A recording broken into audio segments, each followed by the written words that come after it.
मूर्ति रे शेष स्पर्श देउछंती कारीगर। बालेश्वर जिलार सबु स्थान में विघ्न विनाशक आवाहन पर जोरदार प्रस्तुति चली। बालेश्वर बा सेथिरु बाद पड़िजिबो केमिति? सहरर कन्वेंट स्कूल छकठारु आरंभ करी सिनेमा बजार पर्यंत धाड़ी खिधाड़ी बंधा चली पूजा पैंडेल। केउठी गणेश लड्डू धरी मूषिक उपरे विराजमान होइछंती तो आउ केउठी बाल गणेश सह शिवलिंग उपरे विराजमान होइछंती। क्लबर समस्त सदस्य माने निज निज पैंडेल को एक नंबर करने को चेष्टा जोरसोर चलैछंती। सुनंतु केमिति रहिछि प्रस्तुति।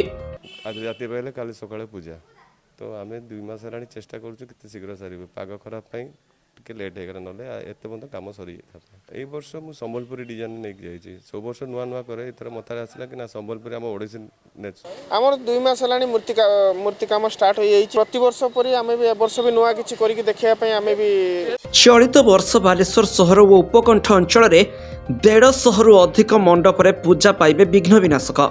सिंगल विंडो जरिया उपजिलापाल ऑफिस रे अद्यावधि 154टी मंडप पंजीकरण करा जायछि।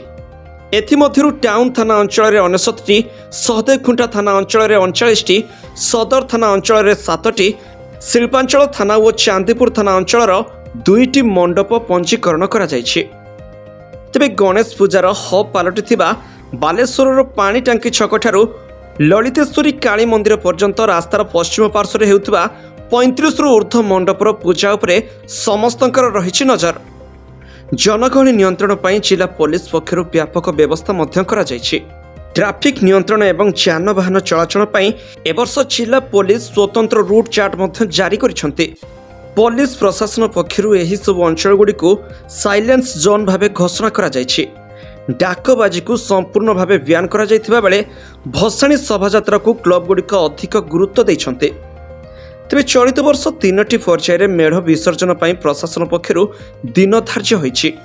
पाग अनुकूल रहिले एथर गणेश पूजा को मन भरी समस्ते उपभोग करिवे बोली आशा प्रकाश पाइछि। ए वर्ष प्रायतः आमर 150 कि 200 पीस भितर सान बड़ मिसिक मूर्ति बनाई। कारीगर प्रायतः आमर वेस्ट बेंगल साइड रू आसंती सेपटे टिके कारुकार्य काम टिके अधिक जेतु।